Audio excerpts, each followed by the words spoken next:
നമസ്കാരം. ഇക്കഴിഞ്ഞ നിയമസഭാ തെരഞ്ഞെടുപ്പിൽ CPM-ന് ഇടതുപക്ഷത്തിന് വളരെ വലിയ തിരിച്ചടിയാണ് ഉണ്ടായത്. ചില സ്ഥാനാർത്ഥികളുടെ തോൽവിയിൽ കേരളത്തിലെ ജനങ്ങൾ, അത് രാഷ്ട്രീയ ഭേദമന്യേ കേരളത്തിലെ ജനങ്ങൾ സന്തോഷിച്ചു. അത്തരത്തിലുള്ള ഒന്ന് രണ്ട് പേരാണ് വീണ ജോർജും KB ഗണേഷ് കുമാറും PV ശ്രീനിജനും സച്ചിൻ ദേവുമൊക്കെ. അതിന് വ്യക്തമായിട്ടുള്ള കാരണങ്ങളും ഉണ്ടായിരുന്നു. സച്ചിൻ ദേവിനെ സംബന്ധിച്ചിടത്തോളം സച്ചിൻ ദേവ് എന്നുള്ളൊരു പേര് തന്നെ കേരളത്തിലെ ജനങ്ങൾ കൂടുതലായി കേൾക്കുന്നത് KSRTC ഡ്രൈവറായിരുന്ന യദു എന്ന ഡ്രൈവറുടെ ബസ് തടഞ്ഞു നിർത്തി ഈ സച്ചിൻ ദേവും അദ്ദേഹത്തിൻ്റെ ഭാര്യയും മുൻ മേയറുമായ തിരുവനന്തപുരം മേയറുമായ ആര്യ രാജേന്ദ്രനും തിരുവനന്തപുരത്ത് കാണിച്ചു കൂട്ടിയ പട്ടി ഷോ നടന്നതിനു ശേഷമാണ്. PV ശ്രീനിജനെക്കുറിച്ച് നമുക്കറിയാം. അദ്ദേഹം പലർക്കെതിരെയും ഇത്തരത്തിൽ ജാതി അധിക്ഷേപം ആരോപിച്ചുകൊണ്ടുള്ള കേസ് കൊടുത്തിരുന്നു. മറുനാടൻ്റെ ചീഫ് എഡിറ്റർ ഷാജൻ സ്കറിയയ്ക്കെതിരെ ഇത്തരത്തിൽ കേസ് കൊടുത്തിരുന്നു. ഷാജൻ സ്കറിയയ്ക്കെതിരെ വലിയ രീതിയിലുള്ള പരാമർശങ്ങളൊക്കെ നടത്തി. അതുകൊണ്ട് തന്നെ PV ശ്രീനിജനെയും ആൾക്കാർക്ക് അത്ര മതിപ്പുള്ള കൂട്ടത്തിലായിരുന്നില്ല. ഇനി KB ഗണേഷ് കുമാർ, അദ്ദേഹം KSRTC ഭരിക്കുന്ന അത്യാവശ്യം വലിയ ഒരു നല്ല ഭരണം കാഴ്ചവെച്ച ഒരു മന്ത്രിയാണെങ്കിലും അഴിമതിയൊക്കെ നടത്തുന്നതിൽ വിരുദ്ധനായിരുന്നു. ഒരുപാട് പണമൊക്കെയുള്ള ഒരു തറവാട്ടിലെ ആയിരുന്നെങ്കിലും അദ്ദേഹത്തിന് സിനിമ അഭിനയത്തിലൂടെ തന്നെ കോടികൾ ഉണ്ടാക്കിയെങ്കിലും അദ്ദേഹത്തിന് പണത്തോടുള്ള ഒരു ആർത്തി അത് ഇന്നിപ്പോൾ പുറത്തു വരുന്നുണ്ട്. കാരണം ബസ് വാങ്ങിയതിലൊക്കെ വലിയ രീതിയിലുള്ള അഴിമതി ഇന്ന് രാവിലെ മാധ്യമങ്ങൾ പുറത്തു കൊണ്ടുവന്നിട്ടുണ്ട്. അപ്പോൾ ഗണേഷ് കുമാറിനെ സംബന്ധിച്ചിടത്തോളം KSRTC ബസ് തടഞ്ഞു നിർത്തി അതിൻ്റെ മുൻപിലിരുന്ന വെള്ളക്കുപ്പി എടുത്ത് കാണിച്ചുകൊണ്ട് ആ ഡ്രൈവറെയും കണ്ടക്ടറെയും പൊരിവെയിലത്ത് നിർത്തിപ്പൊരിച്ചു കൊണ്ട് നടത്തിയ പട്ടിഷോ അത് നമ്മൾ കണ്ടതാണ്. എന്ന് മാത്രമല്ല 5000 സ്ത്രീകൾ കാമുകിമാരുണ്ടെന്നൊക്കെ പരസ്യമായി തുറന്നടിക്കുകയും തൻ്റെ വീട്ടിൽ അഭിഹിതം നടത്തുന്നതിനിടെ ഭാര്യ വന്ന് പിടികൂടിയെന്ന് ഭാര്യ തന്നെ പറയുകയും ഒക്കെ ചെയ്തപ്പോൾ KB ഗണേഷ് കുമാറിനെ സംബന്ധിച്ചിടത്തോളം അദ്ദേഹം പത്തനാപുരത്തുകാർക്ക് പോലും വെറുക്കപ്പെട്ടവനായി. പിന്നെയുള്ളത് വീണ ജോർജാണ്. വീണ ജോർജ് നമുക്കറിയാം. വീണ ജോർജിൻ്റെ പല പ്രസ്താവനകളും. വീണ ജോർജ് ആരോഗ്യമന്ത്രിയായതിനു ശേഷമാണ് കേരളത്തിലെ ആരോഗ്യരംഗം ഇത്രയധികം തകർന്നു തരിപ്പണമായത്. കേരളത്തിലെ ആരോഗ്യമന്ത്രിമാരുടെ ചരിത്രമെടുത്ത് പരിശോധിച്ചാൽ ഏറ്റവും കഴിവുകെട്ട ഒരു മന്ത്രിയായിരുന്നു വീണ ജോർജ്. എന്തൊരു വിഷയം വന്നാലും വീണ ജോർജിൻ്റെ ഭരണകാലത്ത്, അതായത് 2021 മുതൽ 26 വരെയുള്ള പിണറായി സർക്കാരിൻ്റെ കാലത്ത് നിരവധി വീഴ്ചകളാണ് കേരളത്തിലെ ആരോഗ്യരംഗവുമായി ബന്ധപ്പെട്ട് നടന്നത്. തിരുവനന്തപുരത്തെ യൂറോളജി വിഭാഗം മേധാവിക്കു തന്നെ ശസ്ത്രക്രിയാ ഉപകരണങ്ങളില്ല എന്ന് പറഞ്ഞുകൊണ്ട് മാധ്യമങ്ങൾക്ക് മുന്നിലെത്തേണ്ടി വന്നു. കൊല്ലം പന്മനയിലെ ഓട്ടോ ഡ്രൈവർക്ക് ചികിത്സ കിട്ടാതെ മരണപ്പെടേണ്ടി വന്നു. അങ്ങനെ നിരവധി വിഷയങ്ങൾ. എന്ന് മാത്രമല്ല ആശാ വർക്കർമാരുടെ സമരത്തെ വളരെ നികൃഷ്ടമായി പരിഹസിച്ച വ്യക്തിയാണ് ഈ വീണ ജോർജ്. ഹർഷിന, കോഴിക്കോട് മെഡിക്കൽ കോളേജിൽ ശസ്ത്രക്രിയക്കിടയിൽ വയറ്റിൽ കത്രിക വെച്ച് തുന്നിക്കെട്ടിയ ഹർഷിനയെ പോലും ഒരു സ്ത്രീ എന്നുള്ള പരിഗണന നൽകാൻ വീണ ജോർജ് തയ്യാറായില്ല. എന്തെങ്കിലും ഒരു വിഷയമുണ്ടാകുമ്പോൾ മാധ്യമങ്ങൾക്ക് മുന്നിൽ ഞാനതിനെക്കുറിച്ച് കേട്ടില്ല, ഞാനതിനെക്കുറിച്ചൊന്ന് പഠിക്കട്ടെ, റിപ്പോർട്ട് തേടിയിട്ടുണ്ട് എന്നൊക്കെയുള്ള ഉഴപ്പൻ ന്യായങ്ങൾ പറഞ്ഞ് തടി തപ്പുകയായിരുന്നു വീണ ജോർജിൻ്റെ രീതി. ഏറ്റവും ഒടുവിൽ വീണ ജോർജ് ചർച്ചയായതും കേരളം വീണ ജോർജിനെ ഏറ്റവും കൂടുതൽ വെറുക്കാൻ കാരണമായതും കണ്ണൂർ റെയിൽവേ സ്റ്റേഷനിൽ അവിടെ വെച്ച് ഈ വീണ ജോർജിനെ KSU പ്രവർത്തകർ വധിക്കാൻ ശ്രമിച്ചു എന്നുള്ളൊരു വ്യാജ വാർത്ത വന്നതിന് ശേഷമാണ്.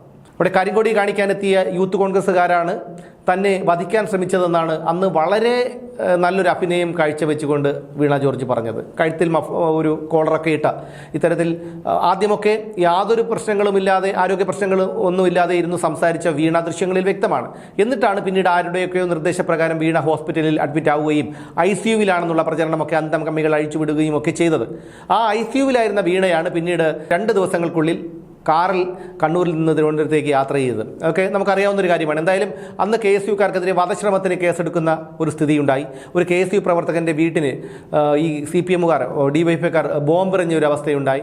അങ്ങനെ പല അനിഷ്ട സംഭവങ്ങളുമൊക്കെ ഉണ്ടായി. എന്നാൽ ഇന്ന് സ്ഥിതി മാറി വന്നിരിക്കുകയാണ്. വീണ ജോർജിനെതിരെ കണ്ണൂർ റെയിൽവേ സ്റ്റേഷനിൽ പ്രതിഷേധിച്ച KSU പ്രവർത്തകർക്കെതിരെ എടുത്ത കേസിൽ വധശ്രമ കുറ്റം ഒഴിവാക്കിയതായി പബ്ലിക് പ്രോസിക്യൂട്ടർ ഇന്നലെ ഹൈക്കോടതിയെ അറിയിച്ചു. കേസിൽ ഉന്നതതല അന്വേഷണം ആവശ്യപ്പെട്ട് MC Atul advocate KA Abid Ali മുഖേന ഹൈക്കോടതിയെ സമീപിച്ചിരുന്നു. ഈ ഹർജി പരിഗണിച്ചപ്പോഴാണ് വധശ്രമത്തിനുള്ള വകുപ്പ് ഒഴിവാക്കി കുറ്റപത്രം നൽകിയതായി റെയിൽവേ പോലീസിന് വേണ്ടി പബ്ലിക് പ്രോസിക്യൂട്ടർ ഹൈക്കോടതിയെ അറിയിച്ചത്. ഇക്കാര്യം റിപ്പോർട്ടായി നൽകാൻ നിർദ്ദേശിച്ച കേസ് 29ലേക്ക് മാറ്റിവെച്ചിട്ടുണ്ട്. ഫെബ്രുവരി 25-നായിരുന്നു വീണ ജോർജിനെതിരെ ഇത്തരത്തിൽ കണ്ണൂർ റെയിൽവേ സ്റ്റേഷനിൽ KSU പ്രവർത്തകരുടെ പ്രതിഷേധമുണ്ടായത്. ആയുധം ഉപയോഗിച്ച് മന്ത്രിയെ വധിക്കാൻ ശ്രമിച്ചെന്നായിരുന്നു അന്ന് പിണറായി വിജയൻ്റെ പോലീസ് രജിസ്റ്റർ ചെയ്തിരുന്ന FIR-ൽ പറഞ്ഞിരുന്നത്. എന്നാൽ ആയുധം കണ്ടെത്താൻ പോലീസിന് സാധിച്ചിട്ടുമില്ല. മന്ത്രിയുടെ ഗൺമാൻ്റെ പരാതിയിലാണ് KSU പ്രവർത്തകർക്കെതിരെ അന്ന് വധശ്രമത്തിന് കേസെടുത്തത്. KSU ജില്ലാ പ്രസിഡന്റായ MC Atul, VB Akshay, CH Mubas, ബിദുൽ ബാലൻ, അഹമ്മദ് യാസിൻ എന്നിവരൊക്കെ 2 ആഴ്ചയാണ് റിമാൻഡിൽ കിടന്നത്. പ്രതിഷേധത്തിനിടെയുണ്ടായ ഉന്തിലും തള്ളിലുമാണ് കഴുത്തിന് പരിക്കേറ്റതെന്ന് വീണ ജോർജ് പിന്നീട് മൊഴി നൽകി. സംഭവ സമയത്ത് മന്ത്രിക്ക് സുരക്ഷയൊരുക്കാൻ റെയിൽവേ സ്റ്റേഷനിലുണ്ടായിരുന്ന കണ്ണൂർ ടൗൺ സ്റ്റേഷനിലെ SI അനൂപും ഗ്രേഡ് SI പ്രകാശും CPO അഖിലും ആയുധം കൊണ്ടുള്ള ആക്രമണം നടന്നിട്ടില്ല എന്നാണ് മൊഴി നൽകിയത്. ഇതും വീണയ്ക്ക് വലിയ രീതിയിലുള്ള തിരിച്ചടിയായി. റെയിൽവേ സ്റ്റേഷനിലെ CCTV ദൃശ്യങ്ങളിലും ആയുധം ഉപയോഗിച്ച് ആക്രമിക്കുന്നതായി കണ്ടെത്താൻ കഴിഞ്ഞിട്ടില്ല. സംഭവ സ്ഥലത്തു തന്നെ പ്രതികളെ പിടികൂടിയെങ്കിലും ആയുധം പിടിച്ചെടുത്തില്ലെന്നും തെളിവെടുപ്പിന് എത്തിച്ചപ്പോഴും ആയുധം കണ്ടെത്താൻ സാധിച്ചില്ലെന്നും പ്രതികൾക്ക് ജാമ്യം നൽകിയ വിധിയിൽ കോടതിയും രേഖപ്പെടുത്തിയിട്ടുണ്ടായിരുന്നു. അതിക്രൂരമായ ആക്രമണം നടന്നുവെന്നും മന്ത്രിയെ അപായപ്പെടുത്താനുള്ള ശ്രമമായിരുന്നു എന്നുമാണ് അന്ന് ഈ CPM പ്രതികരിച്ചത്. അതായത് ഈ പ്രതികൾ വീണയെ ആക്രമിച്ചിട്ട് അവിടെ നിന്ന് രക്ഷപ്പെട്ടിട്ട് പിന്നീടാണ് അവരെ പോലീസ് അറസ്റ്റ് ചെയ്തിരുന്നെങ്കിൽ പോലും ആയുധങ്ങൾ ഈ പ്രതികൾ കൊണ്ടുപോയി ഒളിപ്പിച്ചു എന്ന് കരുതാമായിരുന്നു. പക്ഷേ അവരെ സംഭവ സ്ഥലത്തു തന്നെ പിടികൂടുകയാണ് ഉണ്ടായത്. അവരുടെ കയ്യിൽ യാതൊരു ആയുധങ്ങളും ഇല്ലായിരുന്നു, കരിങ്കൊടി മാത്രമേ ഉണ്ടായിരുന്നുള്ളൂ. എന്ന് മാത്രമല്ല ദൃശ്യങ്ങളിൽ അത് വളരെ വ്യക്തമായിട്ടുണ്ടായിരുന്നു. ഇത്രയും കൃത്യമായിട്ടുള്ള തെളിവുകൾ ഉള്ളപ്പോഴാണ് വീണയെ പോലെ ഉത്തരവാദിത്വപ്പെട്ട ഒരു മന്ത്രി, ഇത്രയും വിദ്യാഭ്യാസമുള്ള ഒരു സ്ത്രീയാണ് അവരെന്ന് ഓർക്കണം. എന്ന് മാത്രമല്ല ഒരു മാധ്യമ പ്രവർത്തകയായിരുന്നു വീണ ജോർജ്. ആ വീണ ജോർജ് ഇത്തരത്തിൽ അവരുടെ അനുജന്മാരുടെ പ്രായമുള്ള കുട്ടികൾക്കെതിരെ വധശ്രമത്തിനുൾപ്പെടെ കേസെടുത്തത്. ഇന്നലെ മാധ്യമങ്ങളിലൊക്കെ ഒരു ദൃശ്യം കണ്ടിരുന്നു. ജെ ചിഞ്ചുറാണി 2ാം പിണറായി സർക്കാരിൽ ക്ഷീരവികസന മൃഗസംരക്ഷണ വകുപ്പ് മന്ത്രിയായിരുന്നു. ചിഞ്ചുറാണി ഇന്ന് മന്ത്രിയല്ല, അവർ അധികാരം നഷ്ടപ്പെട്ടു. ആ ചിഞ്ചുറാണി ഇന്നലെ ഒരു ബസ് സ്റ്റാൻഡിലൂടെ സാധാരണ ഒരു സ്ത്രീയെ പോലെ വന്ന് ബസ് നോക്കി ബസ് കയറി പോകാൻ പോകുന്ന ഒരു കാഴ്ച. അങ്ങനെയും മനുഷ്യരുണ്ട് എന്നുള്ളതാണ്. പക്ഷേ അത് അവർ CPM അല്ല, CPI ആണ് ചിഞ്ചുറാണി. അങ്ങനെയും മനുഷ്യരുണ്ട് എന്നുള്ളതാണ്. യഥാർത്ഥത്തിൽ ചിഞ്ചുറാണിക്കൊക്കെ മനുഷ്യത്വമുണ്ട്. അവർക്കൊക്കെ പ്രവർത്തിക്കണമെന്ന് ആഗ്രഹമുണ്ടായിരുന്നെങ്കിൽ പോലും ഇത്തരത്തിലുള്ള ഈ അഴിമതി വീരന്മാരുടെ ഇടയിൽ വന്നു പെട്ടതുകൊണ്ട് അവർക്ക് അതിനൊക്കെ കഴിയാതെ പോയതാണ്. അങ്ങനെയുള്ള ആൾക്കാരെയാണ് നമ്മൾ ബഹുമാനിക്കേണ്ടത്. അല്ലാതെ ഈ വീണ ജോർജിനെ പോലെയുള്ള ഇത്തരത്തിൽ പെരുങ്കള്ളങ്ങൾ പടച്ചുവിടുന്നവരെ എങ്ങനെയാണ് ആദരിക്കാൻ കഴിയുക? അല്ലെങ്കിൽ അവരെയൊക്കെ എങ്ങനെയാണ് ഒന്ന് നമുക്ക് ബഹുമാനിക്കാൻ കഴിയുക? ഒരു മന്ത്രിയായി പോയത് കൊണ്ട് ബഹുമാനം കൊടുക്കണമെന്നില്ലല്ലോ. ഇനി മറ്റൊരു കാര്യം, വീണ ജോർജിന് മത്സരിക്കാനുള്ള ഒരു അവസരം ഒരുക്കി കൊടുത്തത് അവരുടെ ഭർത്താവ് തന്നെയായിരുന്നു എന്നുള്ള കാര്യം എല്ലാവർക്കും അറിയാവുന്നതാണ്.